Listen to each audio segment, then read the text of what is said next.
If you've been keeping up with recent Nintendo news, you probably know that the Super Mario series recently had its 35th anniversary.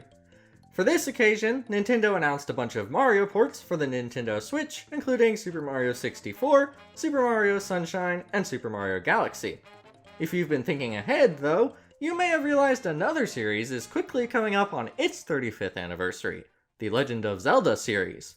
But what might Nintendo do for this anniversary? Let's take a look at some options.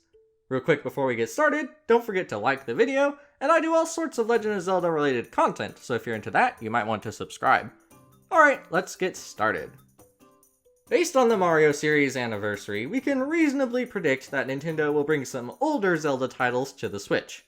However, with Breath of the Wild vastly increasing the Zelda fanbase, a lot of Zelda fans have a somewhat limited range of options on the Switch, even with the Nintendo Switch Online libraries. With this in mind, which titles would make the most sense? Well, here are my thoughts. First, I think Ocarina of Time should be brought over. And no, I'm not saying this purely out of nostalgia. Ocarina of Time helps establish a lot of the fundamental aspects of the Zelda world, such as the power of the Triforce, Hyrule's origins, and the royal family of Hyrule. Ocarina of Time also introduces Ganondorf in-game, and it demonstrates the splitting of the timeline. And while that might not be extremely relevant for Breath of the Wild or its sequel, it's still a nice thing to know about. Now, I'm not suggesting they simply port over the N64 version. The 3DS remake, however, actually holds up remarkably well, and being able to play this game in high definition instead of on the squished 3DS screen would be very, very nice indeed. Sure, the control scheme and the user interface would need a little reworking, but it's a pretty amazing game nonetheless.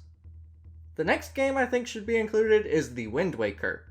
Once again, this game reinforces a lot of the Zelda universe's core components, such as the Triforce and Ganondorf himself.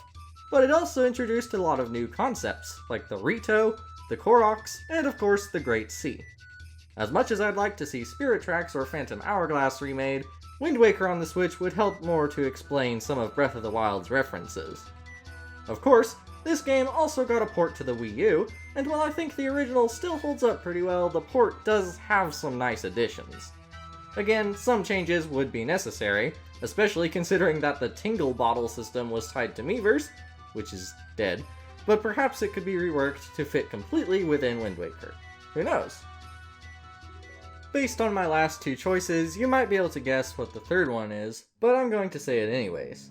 Twilight Princess. Yes, I know I've literally only chosen games that already got ports, but with so many new Zelda fans on the Switch's install base, these games are a really good opportunity to show what makes the Zelda series so great.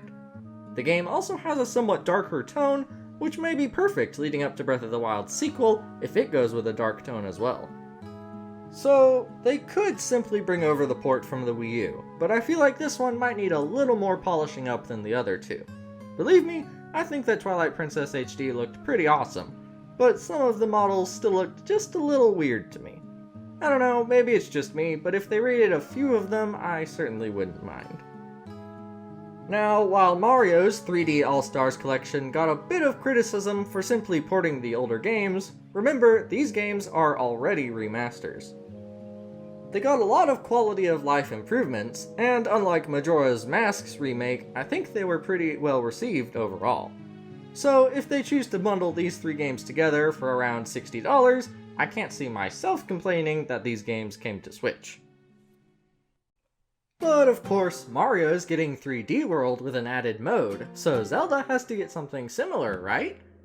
Well, obviously not. Nintendo could literally just release a Game & Watch with the old Game & Watch Zelda game and say, "Happy Anniversary!" and that would be it. But this is a sort of wish list, isn't it? What fun would that be? Instead, here's what I think they could do. For a new remake, one that hasn't been remade already, I think Skyward Sword could make an awesome game on the Switch. For one thing, the Joy-Cons could vastly improve the motion control experience. While I personally only had minor issues with the motion controls, I think many people who had problems with the Wii's motion controls might appreciate some improvements, and if they could work it out, a motion control free mode would probably be good as well. As for extra content, here's what I was thinking. Minor spoilers, throughout the course of Skyward Sword, Link is constantly trying to find Zelda, though she keeps moving from one place to another. She's actually going on her own sort of journey, which in some ways is remarkably similar to Link's. So, why not make this part of the game playable? It wouldn't even have to be terribly long, and they could reuse a lot of the models since it all takes place in the same world. Of course, making this section of the game interactive and engaging would be its own challenge, but I'm not going to pretend I know exactly how the developers would do all that. All I know is, this would be a great opportunity to expand on an already great game. So there you have it. There are the games I think make the most sense to bring to Switch for Zelda's 35th year. Of course, as far as 3D games go, you might notice that this leaves out Majora's Mask, similar to how Mario's Celebration left out Mario Galaxy 2.